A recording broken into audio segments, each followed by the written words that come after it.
Well, hey there, YouTube. Petey Twofinger here. Let me see if I can get a little bit better lighting. Um, so, this is the first video, the intro video in a series of videos about a silly, small little project I'm doing, which is the DC paperclip motor. This is a small DC-powered electric motor that's built out of office supplies. That's a big word. Office supplies meaning paper clips and wire, magnet wire, a sewing machine bobbin, a small rare earth magnet, and a nail. I think there's some like wire, the insulation from a piece of wire that's used. So it's all pretty much just junk box type of stuff. You make a small electric motor. And this goes back to 40 years ago, at least. I'll say I was 10. And I remember I had a Yamaha bicycle that it was a bicycle made by Yamaha. This is a thing, you can look it up. It had shock absorbers on it.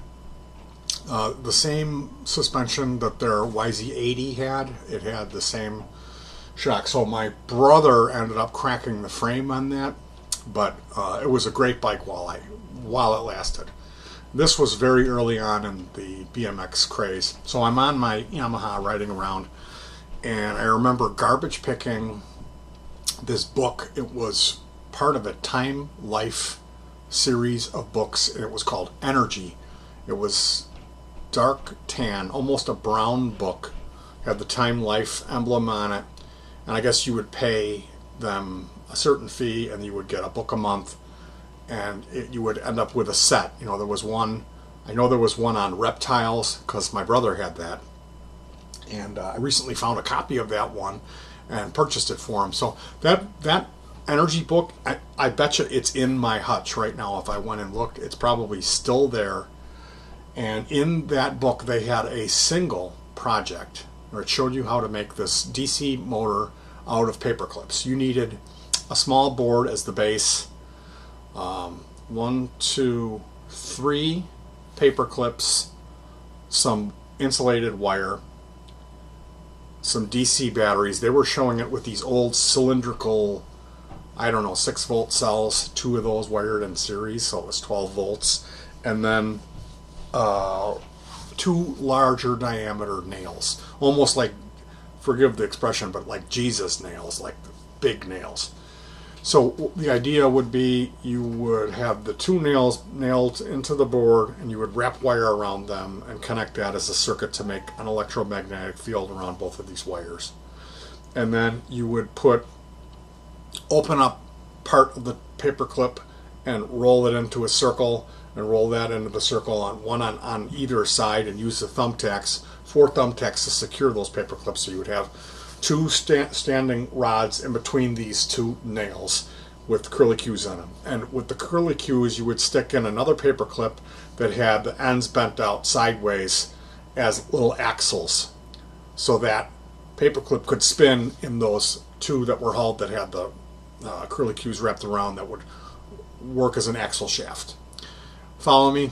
And then you would wrap wire around the paper clip and have each end of that wire, this is wire that has electric, has a what do you call it, plastic insulation on it. So you would have wire, wrap it all the way down from the top and have one end sticking out off to the side, and then wrap the other end off down to the side and run the extension back up and then out to the side. So it terminates at both ends, sticking off the frame. And then you would strip off just the little bits at the end. And that would sit on that plane and spin this way, and then you would bend 2 wires coming up and strip just the ends off where those would make contact, touching those 2 actuators that you made coming off the paper clip. So as the paper clip spun, every time it spun around, you have positive and negative. You would hook that up to your battery, your series connection of the power, and then or would it be parallel? I forget. But the point of it is, as the paperclip spin, you would have plus on one wire and minus on another coming up as the brushes. And the actuator, every time it spun around 180 degrees, it would invert the polarity, creating an inverse magnetic field. So it would alternate between north and south. And you would have these other magnets set up, wired to be the proper polarity, so it would repel. So that would create these opposing magnetic fields that would keep this thing spinning. It's like two magnets trying to get away from each other, and that would follow through to 180 degrees of the device's actuating spin, and then it would invert the phase because the actuators invert.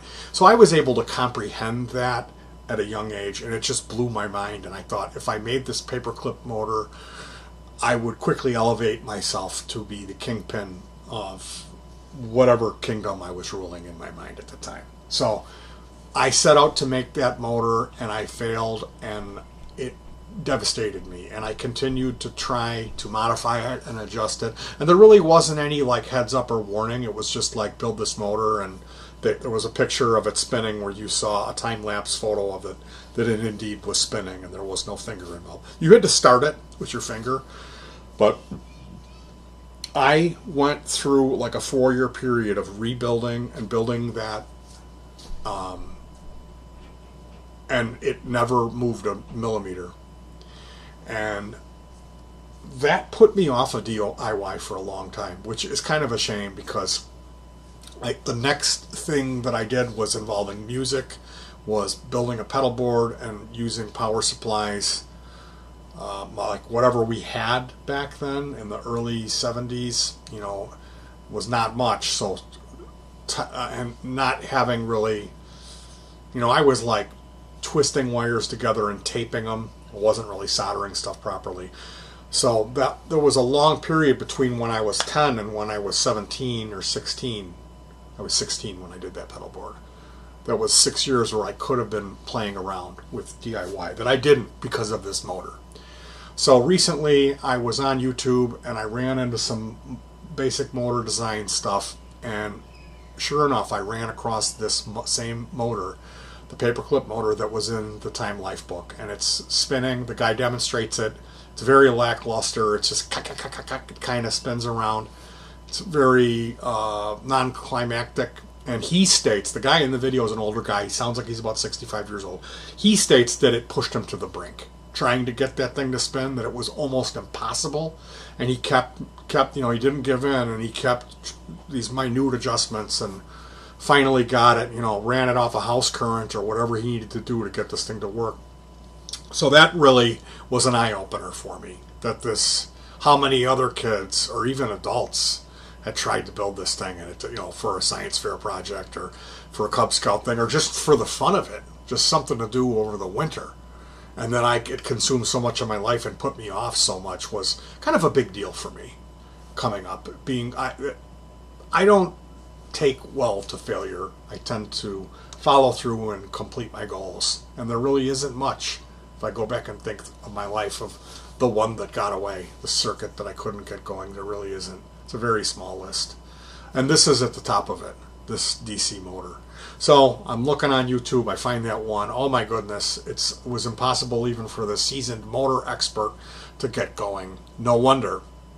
So I stumbled on another guy, an older gentleman, who makes a different type of design that he came up with, that is simple enough for even me to be able to hopefully get that going. I really enjoyed watching his tutorials, and the design of the motor is brilliant. It looks really cool.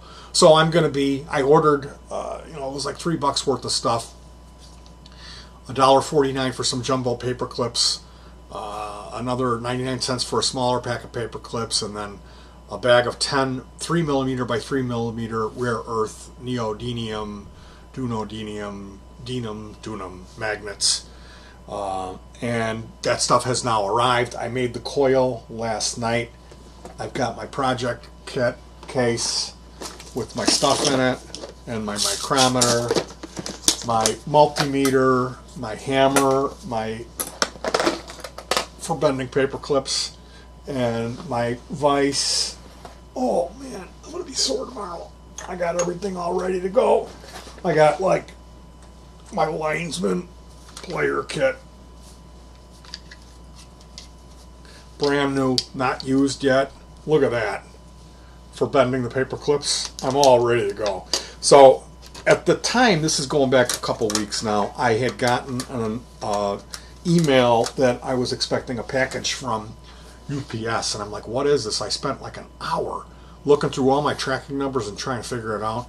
And I've been waiting for like months on this motherboard I ordered from Office Depot, and they didn't take the money out of my account, so it was like hovering and I couldn't really spend money. It was like really frustrating. So I get this message, I'm going to get this package delivery, and they didn't show. And I waited all day. I had the security camera on, I'm watching the TV, and it was a big deal. I was trying to figure out the numbers, what could it be. Somebody else was going to send me, I think I had bought a guitar, and I was waiting on that to be delivered. I had a motherboard coming. Somebody else, I had sent them money to send me a Roland V guitar system, and I'm thinking maybe it's either that, like either way this is going to be great when this comes, you know. So nobody came. The next day I wake up 3 minutes after 11, and the delivery was scheduled from 11 to 6 p.m. And I wake up 3 minutes after 11 and I run outside. No note from UPS. I'm waiting all day, and then there's a fire. And I live in a cul-de-sac, so there's all this emergency equipment out there. They got the street blocked off. So I'm like, great, I bet you UPS is going to come right now. So I went outside and I'm talking to the little neighbor kid. I'm like, hey, you didn't see a brown truck, did you? Like a UPS guy? And I finished talking to him. I come in and I look on the security camera, and here comes UPS. So I run out there. He comes out and gives me this box. And I rip into it. It's the paper clips. I paid $1.49 for a box of 100 jumbo paper clips. And this business UPS'd them to me with some weird number that didn't match any of the numbers I had on my thing. So, yeah, that's the story of the UPS paperclip delivery. I'm still waiting on the V Roland thing. Hopefully that's going to come. I'm excited about that, and I've waited over a month now for that, so I'm anxiously awaiting that delivery. In the meantime, I'm going to be playing around with this motor. I built the coil last night, so I did a separate motor talking about how I wound the coil, because I had never done anything like that. This is similar to how you would wind an electric guitar pickup. And I scavenged the wire out of a relay, an automotive relay. So that might be interesting. That's the first video. The second video, I demonstrate testing that coil, that it does actually work. It produces a magnetic field. So there's a couple videos that I'm going to put up, and as I go along, I might shoot some more video, and then, of course, demo the thing when it's done. But that's the story behind the one that got away. If you've got any good project story of something that it kicked your butt and you ended up overcoming it, that would make for a really good YouTube tale. I like listening to people tell good stories. Whether this one is good or not, that's up to you. Thank you for joining me. If you have a story like that, I would encourage you to make a video, tell your story, and send me the link. I would love to hear your stories.